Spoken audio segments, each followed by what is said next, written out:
Itu ada apa? Yuk. Ini kenapa ya? Kok jadi Oh ini Mbak, mendaftar kasus penipuan dan pencucian uang sudah ada 44 korban yang mengalami kerugian totalnya 88 miliar.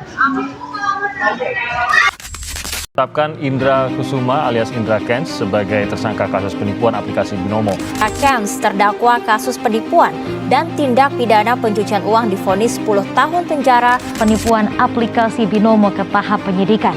Polisi akan kembali meminta keterangan Indra Kents. Tersangka penipuan aplikasi judi Binomo Indra Kents. kalian pasti sering banget kan kasus Indra Kents yang dilakukannya yaitu login online dan dilakukannya di aplikasi Binomo. Nah, Indra Kents ini lahir di Lombok, Sumatera Utara pada 31 Juli 1999. Indra Kents yaitu dengan nama aslinya Indra Kusuma mengawali karirnya dengan menjadi influencer dan blogger lewat akunnya yaitu Indra Kusuma yang memiliki 1,30 juta subscriber. Banyak ya.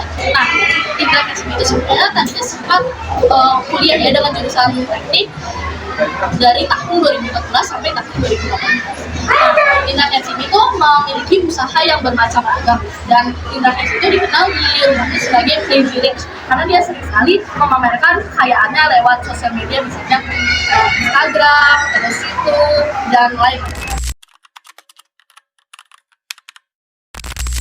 Baik, tentunya ada ya.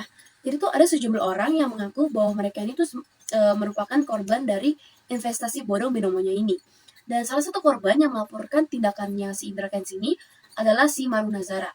Maru Nazara ini merupakan seorang YouTuber yang dimana videonya waktu itu tuh sempat viral dan dia tuh menyeret namanya si Indra Kents dalam videonya tersebut.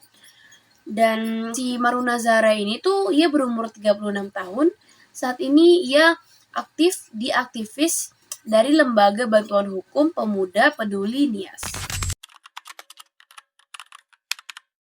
Oke, jadi kronologi yang dapat saya simpulkan dari kejadian Indra Kents ini, dia itu telah melakukan kesalahannya itu secara bertahap. Yaitu yang pertama dia melakukan penipuan di sosial media yang dia punya, yaitu di TikTok dan juga setelah mencantumkan link yang tempat dia untuk mencari duit atau duit yang dihasilkan di link itu.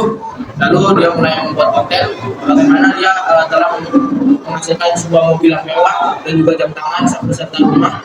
Dia membeli aset yang dia punya itu melalui link yang dia cantumkan di bio TikTok dan di YouTube-nya itu. Lalu Indra Kents mulai memainkan uang mereka dengan cara menjadikan aplikasi Binomo menjadi judi online dan sehingga Indra Kents mendapatkan keuntungan yang sangat banyak. Bahkan asetnya yang miliaran tersebut dia dapatkan dari hasil Binomo tersebut.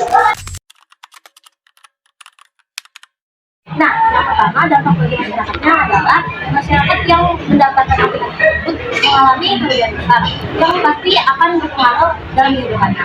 Selain itu, terdapat pendapat yang berbeda-beda di masyarakat karena masyarakat yang tidak bersangkutan dengan kasus tersebut akan mendapat bahwa sang korban yang ganti rugi termasuk penjudi dan penjudi adalah tindakan yang tidak baik yang seharusnya juga diberikan sanksi. Lalu bagi B-nya adalah sudah pasti ini mengalami kerugian besar karena hilangnya pendapatan negara dari sumber pajak. Dampak nasabahnya adalah hilangnya kepercayaan masyarakat pada sistem pekerjaan online. Jadi jaksa penuntut umum itu menuntut Indra Kents dengan tindak pidana penjara selama 10 hingga 15 tahun. Dan ia juga dikenai denda sebanyak 10 miliar dengan subsidiar jika tidak dibayarkan maka akan diganti dengan pidana penjara selama 12 bulan penjara.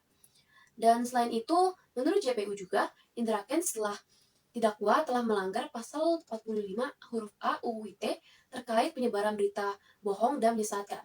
Selain itu, Indra Kents juga telah melanggar pasal 28 UU ITE tentang sengaja dan tanpa hak untuk menyebarkan berita bohong atau menyesatkan sehingga dapat menyebabkan kerugian bagi para konsumen yang menggunakan transaksi elektronik. Dan terakhir adalah Indra Kents juga didakwa telah melanggar pasal 3 UU Tindak Pidana Pencucian Uang. Nah, jadi solusinya yang pertama, kita jangan memberikan data pribadi kita kepada sembarang orang, lalu kita juga membatasi koneksi dengan orang-orang untuk mengurangi risiko terhadap penipuan. Dan yang terakhir, sebaiknya jangan kita mudah tertarik atau percaya dengan perkataan orang lain yang menghentikan untuk mendapatkan uang secara Dari kasus Indra Kents ini bisa menyadarkan bahwa dunia pada hari ini semakin jahat. Banyak sekali kejahatan yang terjadi seperti penipuan, lewat aplikasi maupun juga telepon. Maka angka baiknya Anda harus hati-hati dalam menyebarkan data pribadi Anda kepada seseorang. Lebih baik Anda menyebarkan data pribadi Anda kepada seseorang yang terpercaya seperti keluarga kalian, mama kalian, bapak kalian, atau juga anggota keluarga kalian. Itu bisa menggunakan hal ini bisa terjadi lagi. Terima kasih.